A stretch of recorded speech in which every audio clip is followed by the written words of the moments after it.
श्री दत्तात्रेय महाराज की जय। सर्वज्ञ श्री चक्रधर स्वामी की जय।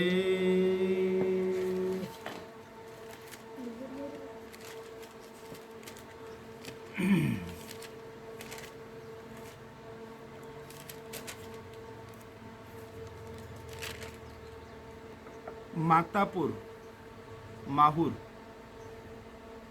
या ठिकाणी देवल्य ऋषींच्या आश्रमामध्ये म्हणजे देवदेवेश्वरी येथे श्री दत्तात्रेय प्रभू त्रेतायुगापासून निद्रेला येऊ लागले आणि श्री दत्तात्रेय प्रभूंचं माहूर हे वास्तव्य स्थान बनलं आणि या माहूरला सह्याद्री पर्वतावरती अनेक लीळा श्री दत्तात्रेय प्रभूंनी केलेले आहेत। त्यापैकीच सहस्रार्जुन राजाला जे वरदान ज्या ठिकाणी दिलं ते विशेष तळ, त्या विशेष तळाचं महत्त्व फार मोठं आहे। त्या ठिकाणी श्री दत्तात्रेय प्रभूंनी सहस्रार्जुन राजाला वरदान दिलेलं आहे। सह्याद्री वर्णनकार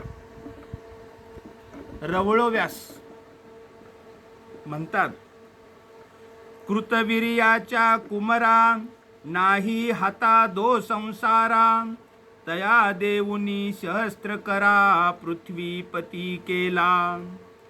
तो सप्तदीपी राज्य भोगी, सहस्रार्जुन आख्या झाली जगी। तो इंद्र ही आज्ञा न लंघी, जयाची देखा।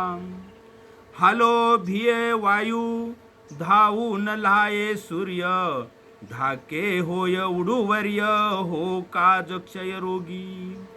स्वापदा आज्ञेचा भयो, महिस्मती ये राज्य करी हय हयो। तेने प्रसन्न करुणी दत्तात्रेयो वर लाधला। ऐसा दर्शने भोग मोक्षू, देता न दिशे अनिकू। तो एकू कैवल्य नायक, श्री दत्ता वांचोनी। हे सह्याद्री पर्वतावरील विशेष स्थळाचं वर्णन आलेलं आहे। थोडंसं ते पंखा श्री दत्तात्रेय प्रभूंनी ज्या विशेष स्थळावरती सहस्रार्जुन राजाला वरदान दिलं, त्या विशेष स्थळाचं हे वर्णन सह्याद्री वर्णनामध्ये आलेलं आहे। सर्वज्ञ श्री चक्रधर प्रभू म्हणतात, या सहस्रार्जुन राजाबद्दल म्हणतात, कार्तवीर्याने थापा अंगारा घातला, वरी धुपू घातला। केश कळाप धुपू लागले, तव करपटानी आली। ते वेळी श्री दत्तात्रेय प्रभूंनी ऐसे पाहिले, हे काही सांडी सांडी। माग प्रसन्न झाला, सामोरा आला, हातू जोडोनी पुढा उभा राहिला। मग म्हणितले, जी जी गोसावी ते जाणताती की। श्री दत्तात्रेय प्रभूंनी म्हणितले, सहस्रभुजा होतील, आतुर बळिया होशील। चक्रवर्ती पद होईल, एकी वासना वळांकृत पृथ्वीचे राज्य होईल। परी स्त्री ब्राह्मण गाय ये तिन्ही क्षोभविशी, तरी तू नाससी। तेने तेची केले, म्हणून तेची तयासी झाले। लीळाचरित्रामध्ये हे वर्णन आलेलं आहे। हा सहस्रार्जुन राजा, याचं गाव महिस्मती येथे कृतवीर्य नावाचा राजा होता। त्याच्या पत्नीचे नाव रेणुकावती आणि हे राजा राणी अतिशय धार्मिक होते। सदोदित व्रत वैकल्य अनुष्ठान यामध्ये यांचा काळ जात होता। एकदा यांनी संकष्ट चतुर्थीचं व्रत केलं। व्रत चालू असताना बराच वेळपर्यंत ते व्रत चालू होतं, अनुष्ठान, आणि ते व्रत चालू असताना राजाला जांभई आली। जांभई आल्यानंतर पुन्हा उठून जाऊन आचमन करून पुन्हा त्या व्रतामध्ये सहभागी व्हायला पाहिजे, असं तो नियम होता त्या व्रताचा. परंतु जांभई आल्यानंतर देखील तो राजा तसंच बसून राहिला आणि ते व्रत आटोपलं आणि ते आचमन न केल्यामुळे त्याला दोष लागला. हे देवतांचे जे कर्मकांड आहेत, त्या कर्मकांडामध्ये नियम फार बारीक नियम असतात. त्या सर्व नियमांचं पालन करणं अपेक्षित असतं आणि थोडासा जरी नियमभंग झाला तर त्या देवतेच्या कर्मकांडामध्ये ती जी देवता आहे आव्हानित केलेली, त्या देवतेचा दोष लागल्यामुळे ती कोपते आणि त्याचे वाईट परिणाम होत असतात. आणि आचमन न केल्यामुळे त्या राजाला दोष लागला, व्रत आटोपलं आणि त्यांना पुढे पुत्र झाला आणि राजा राणीला आनंद झाला आणि तो पुत्र सर्व अवयवांनी परिपूर्ण सर्वांग सुंदर असा तो पुत्र झाला. परंतु या कर्मकांडामध्ये केलेल्या दोषामुळे तो पुत्र रुंडबाहो म्हणून जन्माला आला. रुंडबाहो म्हणजे सर्व अवयव परिपूर्ण परंतु हाताला बोटेच नाहीत. जिथे बोट आहेत तिथं फक्त असे बोंड असल्यासारखे आणि रुंडबाहो, हे हाताला बोटच नाहीत, असा तो पुत्र जन्माला आला. आता संसारामध्ये कुठलंही सुख दुःखाची झालर नेसून येत असतं. पुत्र झाल्याचा आनंद त्यांना झाला, परंतु तो रुंडबाहो झाला म्हणून दुःख पण त्यांना झालं. म्हणजे सुख आणि दुःख हे संसाराचं वैशिष्ट्यच आहे. सुख दुःख दोन्ही मिळून येत असतं. निरतिशय सुख संसारामध्ये मिळत नसतं, ते वाट्याला येत नसतं. आणि अशा ह्या राजाला तो पुत्र झाला आणि तो रुंडबाहो झाला, म्हणजे त्याच्या हाताला बोटच नाहीत. त्या मुलाचं नाव ठेवलं अर्जुन. आनंदी आनंद झाला, परंतु रुंडबाहो असल्यामुळे थोडं दुःखाचं सुद्धा त्या ठिकाणी सावट पसरलेलं. पण संसारामध्ये अशी सुख दुःख स्वीकारावेच लागतात आणि त्या राजा राणीनं स्वीकारलं आणि तो मुलगा लहानाचा मोठा होऊ लागला, खेळायला जाऊ लागला. त्या राजधानीमध्ये महिष्मती नगरामध्ये राजकीय घराण्यातील मुलांना खेळण्यासाठी एक स्वतंत्र व्यवस्था असायची आणि त्या क्रीडा स्थळावरती तलवारी, धनुष्यबाण, गदा असे त्या ठिकाणी वेगवेगळे निरनिराळ्या प्रकारचे शस्त्रास्त्र असायचे. आणि मग राजांचे मुलं, प्रधानाचे मुलं, सेनापतीचे मुलं, म्हणजे काही राजकीय क्षेत्रामधले कुटुंब असायचे, त्यांची मुलं तिथे यायचे. कोणी तलवार घ्यायचं आपल्या चिमुकल्या हाताने, कोणी बाण घ्यायचं, धनुष्य घ्यायचं, कोणी गदा घ्यायचं. लुटूपुटूचे त्या ठिकाणी खेळ व्हायचे, युद्ध व्हायचं लुटूपुटूचं. तिथं शिक्षक त्यांना युद्धविद्येचं, शास्त्रविद्येचं शिक्षण द्यायचे. अशा पद्धतीने ती शिक्षण शाळा गजबजलेली असायची. हा अर्जुन सुद्धा आपल्या लहान लहान बालसवंगड्यासह तिथं जायचा, परंतु त्याला हाताला बोटच नसल्यामुळे तो हातामध्ये तलवार धरू शकत नव्हता, हातामध्ये धनुष्यबाण धरू शकत नव्हता, गदा धरू शकत नव्हता. आणि बाकीचे मुलं मात्र त्या शस्त्रविद्येमध्ये पारंगत होऊ लागले. पण ह्या अर्जुनाला शस्त्रविद्या काही अवगत झाली नाही. पुढे चालून तो मोठा झाला, तरुण झाला. त्याचे जे सगळे मित्र होते ते मित्र म्हणजे युद्धशास्त्रामध्ये निपुण झाले. कोणी धनुर्धारी झालं, कोणी गदा चालवण्यामध्ये तरबेज झालं, कोणी तलवार बाजीमध्ये तज्ज्ञ झालं. परंतु ह्या अर्जुनाला मात्र हे युद्धशास्त्राचं शिक्षण मिळालं नाही आणि हा अगदी म्हणजे युद्धविद्येमध्ये अनभिज्ञ असा राहिला. काही काळानंतर पुढे तो कृतवीर्य राजा मरण पावला आणि मरण पावल्यानंतर मग आता त्याच्या राजगादीवरती पुन्हा त्या ठिकाणी दुसरा राजा त्या नगरीला जरुरीचा आहे, राज्याभिषेक करणं गरजेचं आहे. आणि मग सगळ्या मंत्रिमंडळांनी त्या ठिकाणी बैठक घेतली आणि बैठक घेऊन विचारविनिमय केला की कृतवीर्य राजा पराक्रमी होता आणि ह्या गादीवरती आता पराक्रमीच पुरुषाची स्थापना केली पाहिजे. आणि अर्जुनाला तर युद्धशास्त्राचं ज्ञान अवगत नाही. जर राज्यावरती जर परचक्र आलं, राज्यावरती जर संकट आलं तर राजाने सर्वात पुढे होऊन त्या राज्याचं संरक्षण करायचं असतं. पराक्रमाने, धैर्याने ते शत्रूंना परतून लावायचं असतं. असा पराक्रमी राजा पाहिजे आपल्याला. आणि अर्जुनाला तर मात्र धनुर्विद्येचं, शास्त्रविद्येचं कुठलंही ज्ञान नाही आणि याला राजा करणं काही योग्य नाही, असं तिथल्या त्या मंत्रिमंडळाने विचार केला. आणि त्यांनी त्या अर्जुनाला राज्याभिषेकापासून वंचित ठेवलं आणि स्वतःच त्या राज्याचा ते कारभार पाहू लागले.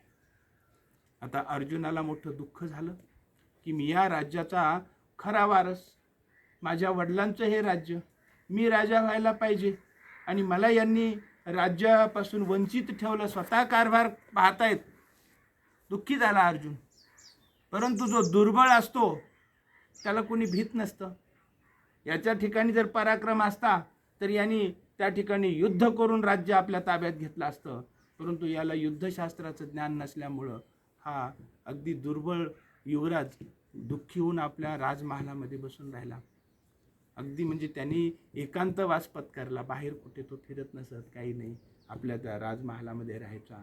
बरेच दिवस निघून गेले. एके दिवशी त्या महिष्मती नगरीला गर्गमुनी आले. आल्यानंतर त्यांनी राजाचा दुखवटा ह्या अर्जुनाला टाकला आणि नंतर अर्जुनाला त्यांनी सांगितलं की हे अर्जुना, तुझ्या जीवनामध्ये दुःख आलेलं आहे, तुला एक साधं सामान्य जीवन जगावं लागत आहे. कारण क्षत्रियाला अशा पद्धतीचं जीवन मरणापेक्षा भयानक दुःखदायक असतं.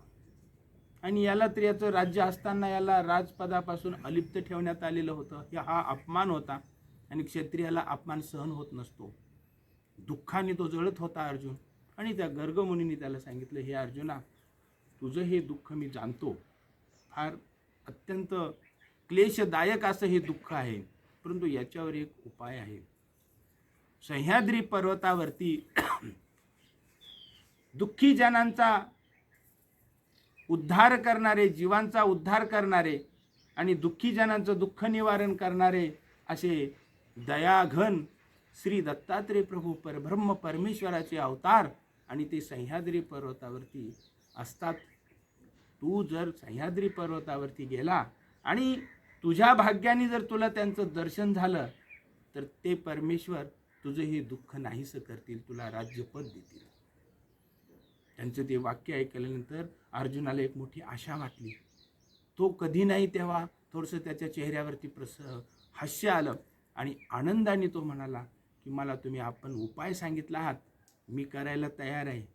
काय करावं लागेल मला त्यांचं दर्शन होण्यासाठी? काय प्रयत्न करावा लागेल? तुम्ही सांगा, मी करायला तयार आहे. त्यावेळेस ते गर्गमुनी म्हणाले की तू सह्याद्री पर्वतावरती जा आणि त्या श्री दत्तात्रेय प्रभूंचं नामस्मरण करत करत तू त्या ठिकाणी तुझा काळ घालव. श्री दत्तात्रेय प्रभू गुप्त असतात आणि तुझ्या नामस्मरणाने जर तुझ्यावरती ते प्रसन्न झाले तर तुझं कल्याण होईल, असं सांगितलं. आणि गर्गमुनी आले तसे निघून गेले. आणि अर्जुनाने त्याच दिवशी ती महिष्मती नगरी सोडली, तो राजमहाल सोडला आणि तो सह्याद्री पर्वताच्या दिशेने निघाला. सह्याद्री पर्वतातून शेकडो मैल दूर आणि तो रात्रंदिवस प्रवास करत करत सह्याद्री पर्वतावरती येऊन पोहोचला. आता त्रेतायुगामधला तो काळ होता. त्यावेळेस त्या ठिकाणी काही मनुष्य वस्ती वगैरे नव्हती अगदी. आणि श्री दत्तात्रेय प्रभू गुप्त रूपाने वास्तव्य म्हणजे त्या ठिकाणी निद्रेला यायचे, सूर्योदयाच्या वेळेस पुन्हा निघून जायचे. आता श्री दत्तात्रेय प्रभूंचं दर्शन तिथं नेमकं याच ठिकाणी प्रभू राहतात, प्रभूंचा इथेच आश्रम आहे असं काही त्याला माहिती नव्हतं. आणि तो सह्याद्री पर्वतावरती आला. घनदाट असं अरण्य, पशु पक्ष्यांचं त्या ठिकाणी वास्तव्य. आणि त्या पर्वतावरती तो फिरायला लागला. आपल्या नगरीमध्ये दुःखामध्ये काळ कंटण्यापेक्षा आणि त्या सह्याद्री पर्वतावरती येऊन आणि प्रभूंच्या दर्शनाच्या अभिलाषेनं त्या ठिकाणी भटकंती करत राहणं हे कितीतरी पटीनं चांगलं होतं, असा विचार करून आणि तो त्या सह्याद्री पर्वतावरती फिरू लागला.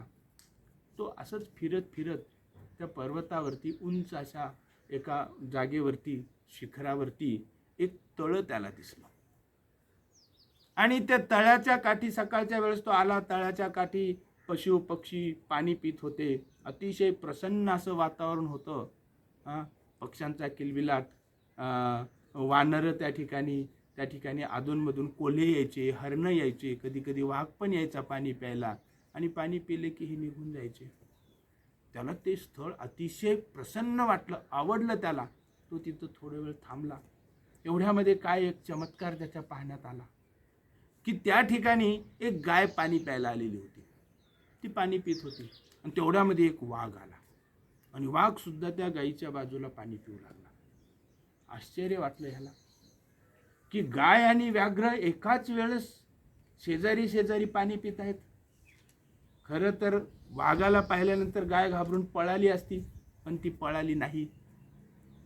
किंवा वाघाने त्या गायीवरती झेप घेतली असती, तिची मान धरली असती, तिला मारलं असतं, पण तसंही काही झालेलं नाही. आणि ते दोघेही शांततेनं पाणी पिले आणि वाघ आला तसं निघून गेला आणि गाय सुद्धा निघून गेली. आणि हे पाहिल्यानंतर त्या अर्जुनाला मोठं आश्चर्य वाटलं की ह्या भूमीवरती वैर दुजाभाव विसरला जातो. ही भूमी तपोभूमी आहे. इथे वाघ आणि गाय एकत्र पाणी पितात.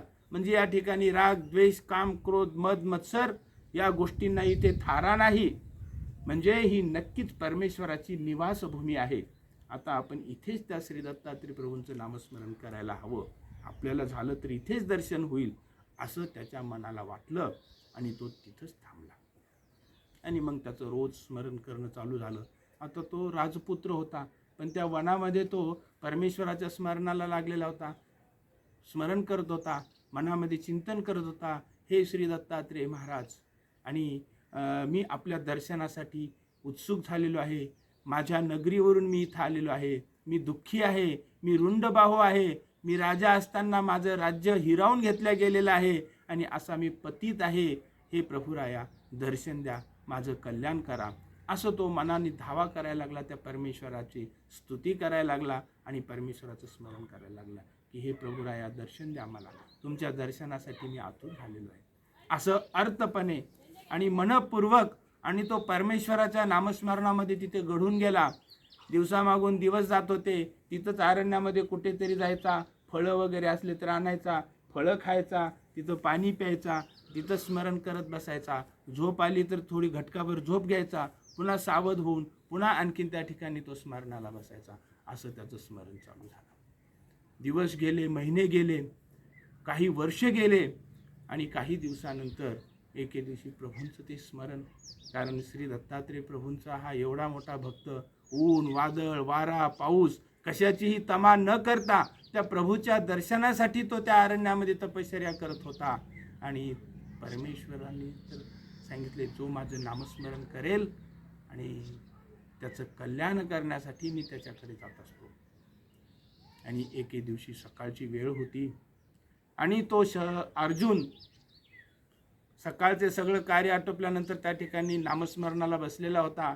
सकाळी 9-10ची वेळ असेल. नेत्र मिटून हा अर्जुन नामस्मरण करत होता आणि नामस्मरण करत असताना त्याला सुगंध आला. तो म्हणे, या अरण्यामध्ये इतका फुलांचा मधुर सुगंध कस काय?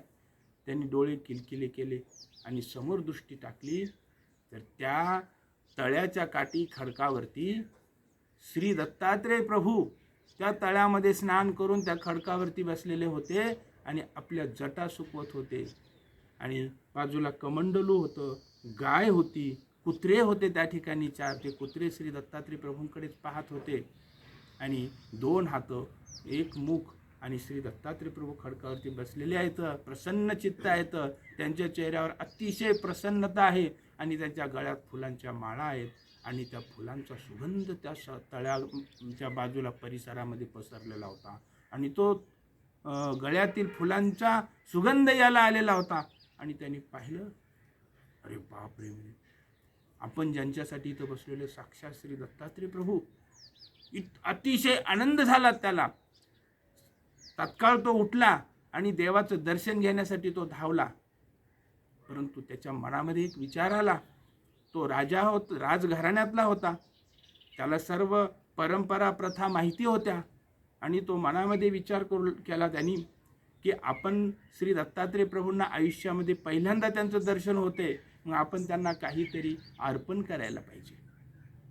एवढ्या मोठ्या परमेश्वराचं, जो विश्वाचा पती आहे, जो जीवांच्या दुःखाचं निरसन करण्यासाठी, जीवाला दुःखमुक्त करण्यासाठी अवतरलेला आहे, आणि त्या परमेश्वराला आपण काहीतरी अर्पण केलं पाहिजे. कारण रिक्त हस्ते न पश्यंती राजानाम देवता गुरु. रिकाम्या हाताने गुरुचं, राजाचं किंवा देवतेचं म्हणजे परमेश्वराचं दर्शन घेणं उचित नाही. आपण काहीतरी अर्पण केलं पाहिजे, असं त्याच्या मनामध्ये धावता धावताच विचाराला तो थबकला. विचाराला, परंतु पुन्हा तो दुःखी झाला की मी तरी तर वनवासामध्ये आहे, माझ्याकडे काय देण्यासारखं? काहीच नाही माझ्याकडे देण्यासारखं. मी किती अभागी आहे. पहिल्यांदाच मला परमेश्वराचं दर्शन होतंय आणि त्या ईश्वराला देण्यासाठी माझ्याकडे काहीच नाही. तो मनामध्ये खंतावला, परंतु तो बुद्धिमान होता. ताबडतोब त्याचा म्हणजे त्याला सुचलं. तिथे अग्नी विस्तव पडलेला होता, त्यांनीच पेटवलेला होता. विस्तव तो रात्रीला लावून ठेवायचा, आणि तो विस्तव होता. त्याच्या मनामध्ये लगेच विचार आला, प्रसंगावधानी होता तो, आणि तिथेच चंदनाच्या काड्या कुड्या पडलेल्या होत्या चंदनाच्या झाडाखाली. तो पटकनी गेला आणि त्यांनी ते विस्तव आपल्या हातावरती घेतला. थापा झालेले हात होतं. मनामध्ये भक्तिभाव दाटून आलेला होता. मनामध्ये परमेश्वराच्या दर्शनाची एक फार मोठी आनंदाची एक आतुरता होती. आणि ज्यावेळेस एखादा भक्तिभाव दाटून येतो, त्यावेळेस त्याला बाकीच्या कुठल्याही संवेदना जाणवत नसतात. त्यांनी तो विस्तव हातावरती घेतला. असं थापा झालेल्या हाताने तो विस्तव घेतला, त्याच्यावरती चंदनाच्या काड्या टाकल्या, आणि तो धावतच देवाकडे आला आणि देवाला धूप दाखवायला लागला. श्री दत्तात्रय प्रभू जटा सुकून त्या जटा बांधत होते, आणि एवढ्यामध्ये त्यांनी जाऊन तो चंदनाच्या काड्यांचा धूप श्री दत्तात्रय प्रभूंना अर्पण करू लागला, धूप दाखवू लागला. आणि ती हातावरती घेतलेला तो विस्तव, ते कातडी जळत होती, करपट असा वास येत होता. आणि परमेश्वराने श्री दत्तात्रय प्रभूंनी त्याच्याकडे वळून पाहिलं आणि अतिशय प्रसन्न होऊन म्हणाले की अरे सांडी सांडी सांडी, तो विस्तव खाली टाकून दे, तुझा हात जळत आहे. कारण परमेश्वर दयाळू, मयाळू, कृपाळू, कनवाळू असतात. जीवाला होत असलेलं दुःख त्यांना पाहवत नाही, आणि प्रभूंना ते दुःख पाहवलं नाही.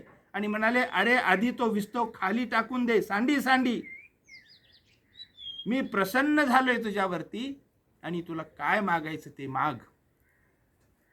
आणि मग त्यांनी प्रभूंची आज्ञा झाल्याबरोबर तो विस्तव टाकून दिला. ती कातडी जळालेली होती, पण भक्तीचा आवेश एवढा होता की भक्तीच्या आवेशामध्ये माणसाला स्वतःचं दुःख सुद्धा जाणवत नसतं. भक्ती में शक्ती होती है. ज्याच्या मनामध्ये खूप परमोच्च प्रतीची श्रद्धा असते, त्याला कुठल्याही थंडी जाणवत नाही, त्याला ऊन जाणवत नाही, त्याला भूक जाणवत नाही. त्याला पायामध्ये काटे मोडले, रक्त सांडत असलं काटे मोडल्यामुळे, तरी त्याला ते जाणवत नसतं. जसं सुदामाच्या पायामधून रक्त वाहत होतं, काटे मोडले तरी त्याला जाणवत नव्हतं. कारण भक्तीचा आवेश असतो तसा. आणि म्हणून मनामध्ये भक्ती संचरली की कुठलंही जीवनातील सुखदुःख त्या माणसाला जाणवत नसतं. तो परमेश्वराच्या भक्तीमध्ये लीन झालेला असतो. तसा हा सहस्त्रार्जुन राजा, याला ते जाणवत नव्हतं, पण प्रभूंनी सांगितलं आणि म्हणून ते विस्तव टाकून दिला आणि समोर आला. प्रभू म्हणाले की माग, मी प्रसन्न झालोय, काय पाहिजे तुला माग. तो हात समोर केले, कारण त्या ठिकाणी आता प्रभू प्रत्यक्षच पाहत आहेत. ते सर्वज्ञ आहेत, सर्व जाणते आहेत, आणि त्यांना सांगावं असं काय आहे गुप्त या जगामध्ये, सर्वच त्यांना माहिती आहे. आणि म्हणून तो हात समोर करून देवाकडे दीनवाने, अगदी दुःखी चेहऱ्याने देवाच्या समोर उभा राहिला. श्री दत्तात्रय प्रभू अतिशय प्रसन्न झाले आणि म्हणाले अरे तुला 1000 हात देत आहे मी, तुला 1000 भुजा मी दिलेले आहेत. तू आता ह्या पृथ्वीचा वलयांकित, समुद्र तिन्ही बाजूनी वेढलेला आहे, ह्या संपूर्ण पृथ्वीचा तू राजा होशील, आणि या सर्व राजकुळामध्ये तू चक्रवर्ती राजा होशील. जा, मी तुला 3 वरदान दिलेले आहेत. अतिशय आनंद झाला. जी गोष्ट मागायला, एक गोष्ट मागायला प्रभूंनी एकदम 3 गोष्टी देऊन टाकल्या. तुला 1000 हात होतील, 2 हात पाहिजे होते, याला 1000 हाताचं वरदान दिलं त्या प्रभूंनी. राज्यपदाचं वरदान दिलं आणि चक्रवर्ती राजा होशील. आनंदाला याच्या सीमाच नव्हती. खूप प्रसन्न, खूप आनंदित झाला आणि त्याला अशी जाणीव व्हायला लागली आणि त्याला लगेच हजार हाताचं बळ आलं. ते सगळं त्याचे रुंड बाहू हात निघून गेले आणि तो पुन्हा आणखीन सौंदर्यवान असं हात, मजबूत बाहू असे त्याला त्या ठिकाणी प्रभूंच्या कृपेनं प्राप्त झाले. आणि तो येऊन त्यांनी दंडवत केला प्रभूंना, साष्टांग दंडवत घातले. आणि मग तो सकाम भक्त होता. त्याला हात पाहिजे होते, हात मिळाले, राज्य मिळालं, वैभव मिळालं. आणि त्यांनी त्या ठिकाणी प्रभूंच्या श्रीचरणावरती पुन्हा साष्टांग दंडवत घातला, प्रभूंची पूजा केली आणि तो निघाला. म्हणाला, प्रभू आपली कृपा झाली आणि माझे मनोरथ पूर्ण झाले. असं म्हणून तो दंडवत करून, साष्टांग दंडवत करून, प्रभूची मनोभावी त्या ठिकाणी स्तुती करून, स्तवन करून, दर्शन घेऊन तो निघाला. प्रभूंनी त्याला सांगितलं, अरे हे राजा, तू आता अर्जुन नाही, तू सहस्रार्जुन झालेला आहेस माझ्या वरदानामुळे.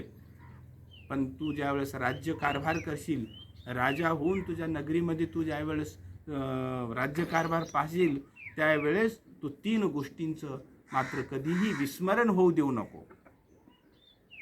तुझ्या राज्यकाळामध्ये स्त्री, गाय आणि ब्राह्मण यांच्यावरती तू कधी प्रहार करू नकोस. एवढं माझी ही आज्ञा आहे आणि माझी ही आज्ञा तू पालन कर. या 3 गोष्टी तू जर पालन केल्या आयुष्यभर, तर तुझं राज्य कायमस्वरूपी राहील आणि तू अत्यंत कीर्तिमान होशील. जा, तुला माझा कृपा आशीर्वाद आहे. प्रभूंनी त्याला वरदान दिलं आणि तो म्हणाला, प्रभू आपण सांगितल्याप्रमाणे माझ्या कारकिर्दीमध्ये, राज्यकारभाराच्या कार्यकाळामध्ये मी तुमची ही आज्ञा कायम स्मरणात ठेवेल. मी स्त्री, गाय आणि ब्राह्मण यांच्यावरती कधीही प्रहार करणार नाही, अशी मी आपल्या श्रीचरणावरती मी प्रतिज्ञा करतो. असं म्हणून त्यांनी पुन्हा प्रभूंना दंडवत घातले आणि तो आपल्या नगरीला निघाला. श्री दत्तात्रय प्रभू गुप्त झाले. हे विशेष तळामध्ये जिथं आजही हजारो महानुभाव पंथी, आपले साधक, नामस्मरण करणारे भक्त मंडळी, उपदेशी साधू संत तिथं जातात, ते तळ, तो खडक आजही आपल्याला पाहायला मिळतो. आणि त्या खडकावरचे पवित्र विशेष आणून आपण घरामध्ये, मंदिरामध्ये त्याची स्थापना करून पूजा करतो, सेवना करतात असं. आणि मग तो सहस्रार्जुन राजा आणि मग श्री दत्तात्रय प्रभू गुप्त झाले आणि तो मग परत फिरला आणि प्रवास करून आपल्या नगरीला आला, महिष्मती नगरीला आला. आणि नगरीला आल्यानंतर नगराच्या बाहेरूनच शिवेवरती आल्यानंतर त्यांनी त्या ठिकाणी निरोप पाठविला की मी या राज्याचा खरा वारस, सहस्रार्जुन, पहिले अर्जुन होतो, आता सहस्रार्जुन मी आलेलो आहे आणि आता मला ह्या नगरीचा माझा हक्क आहे आणि म्हणून हे सगळं राज्य माझ्या हवाली करा आणि तुम्ही माझे सेवक म्हणून आता या चाकरी करा, असं त्यांनी तिथल्या मंत्रिमंडळाला सांगितलं. आता हजार हात आतुरबळीया त्यांनी पाहिलं की आपण आता याला जर नाही